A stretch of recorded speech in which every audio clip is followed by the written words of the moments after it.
ప్రాప్నోతి న సుఖం న పరాగతి. అర్జున, శాస్త్ర విషయములను అనుసరించకుండా ఇచ్ఛామార్గమున ప్రవర్తిస్తూ ఉన్నటువంటి వాడు సుఖసిద్ధులను పొందలేడు, ఇహమునందు పరమునందును శాంతిని పొందలేడు. కనుక తస్మాచ్ఛాస్త్రం ప్రమాణంతే కార్యాకార్యం వ్యవస్థితం జ్ఞాత్వా శాస్త్ర విధానోక్తం కర్మ కర్తుమిహార్హసి.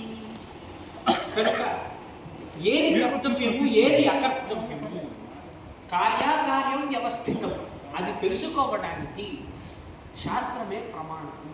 శాస్త్రము విధింపబడినటువంటి విధులను తెలుసుకొని వాటిని అనుసరించడము, వాటిని తెలుసుకొని ఆచరించడమే నీకు శ్రేయస్కరము అని చెబుతూ ఈ యొక్క దైవాసుర సంపద్ విభాగ యోగాన్ని పరమాత్మ ఇంతటితో పూర్తి చేసింది. తదుపరి అధ్యాయం 17వ అధ్యాయం శ్రద్ధాత్రయ విభాగ యోగం. ఈ శ్రద్ధ కూడా 3 విధములైనటువంటి శ్రద్ధ కలిగి ఉంటుంది. శ్రద్ధాత్రయ: సాత్విక శ్రద్ధ, రాజస శ్రద్ధ, తామస శ్రద్ధ. ఈ 3 రకాల శ్రద్ధలు కలిగినటువంటి వారు ఏ ఏ దేవతలను ఆరాధిస్తారు అనేటటువంటి విషయాన్ని కూడా పరమాత్మ చెబుతున్నాడు. యజంతే సాత్వికా దేవా యక్షరక్షాంసి రాజసాః ప్రేతాన్ భూతగణాంశ్చ అన్యే యజంతే తామసా జనాః. అర్జున, సత్వగుణమును ఆశ్రయించి ఉన్నటువంటి వారు దేవతలను, యక్షరాక్షసులను, కుబేరులను, ఇటువంటి వారిని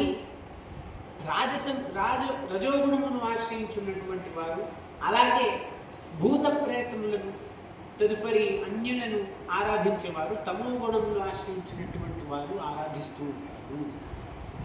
మరి ఈ యొక్క త్రిగుణములలో ఈ శ్రద్ధాత్రయ విభాగ యోగంలో తదుపరి అంశమైనటువంటి